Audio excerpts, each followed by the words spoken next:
What is going on, ladies and gentlemen? This is Jake from Citizen JV, and today I want to talk about Sigil Stones. I know a lot of people have made videos on Sigil Stones when it comes to Elder Scrolls 4 Oblivion Remastered. You can play it on PC, Xbox, or PlayStation 5. And one more thing I will add here, though, too, before you do this save scumming method for any kind of Sigil Stone, whether if it's a Transcendent, Descendant, or vice versa within the Oblivion gates in Oblivion Remastered, whether if you're on PC, Xbox, or on PlayStation, make sure you save your game.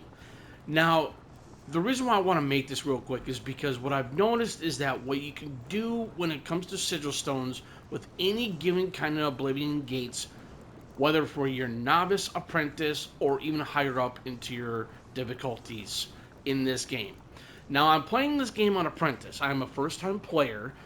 Now, I do, however, have over 300 hours because I did multiple times of different type of playstyles, and I finally found my professional playstyle of what I want to do in this game. I'm going to be a stealth archer conjuration type of build with a wood elf. So, anyways, let's get further more into this video because I want to discuss about this and give you guys the idea of what you can do here.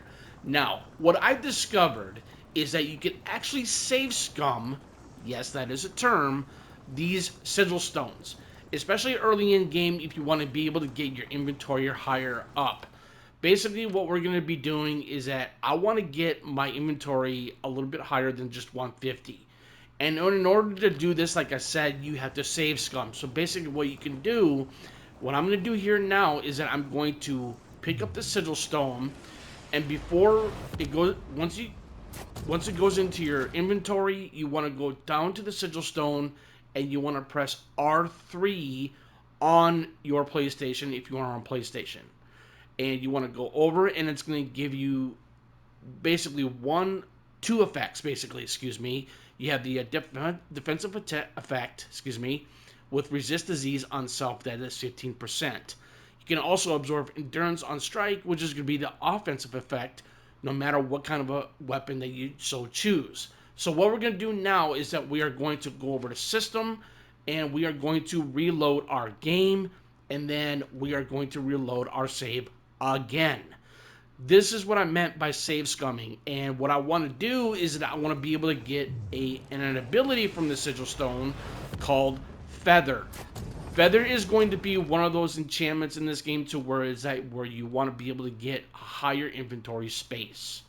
So we did not get it. We got frost damage on strike, and then we got the resist frost on self for the defensive effect, and then for the offensive effect we have the frost damage on strike. So we are going to go do this one more time, and hopefully we might be able to get this in the next try. If not, keep on doing this until you want to get the feather effect from this sigil stone. From the very first one, this is going to be from well, not really from Waynon Priory, but this is going to be after when you get done with the Waynon Priory quest, which is the main quest.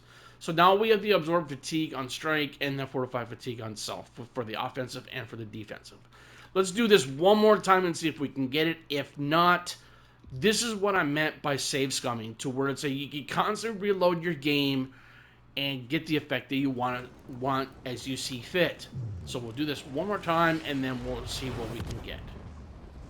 And then remember, once it goes into your inventory, you want to be able to go to this Descendant Sigil Stone and see if we can get it. We did not get it, but we got two pretty neat enchantments.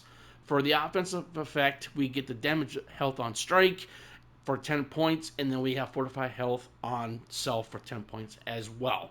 So again, like I said, if you want to be able to get the feather effect for this first Sigil Stone, keep on save scumming until you finally get it, and then back out of your inventory, and then just constantly reload until if you want to be able to get that effect as well. So now I was finally able to get the enchantment that I wanted from this Descendant Sigil Stone. What we were able to get was the feathers on self, which is 25 points. And then you also get the offensive effect, which is burden on strike for 20 points for 30 seconds. Now, the reason why I want to get the feather, like I previously mentioned, is because it's going to help me increase my inventory space and carry a lot more. I do highly suggest or recommend, if you deem so for yourself, if you want to play this game, do this a couple of times. Do the save scumming method with any kind of Oblivion gates you come across. Sorry about that. And then get the feather on a continuous basis. Whether if it's 25 points, 50, 150, or 150 points. That is basically going to be your ladder when it comes to your level of your character as well.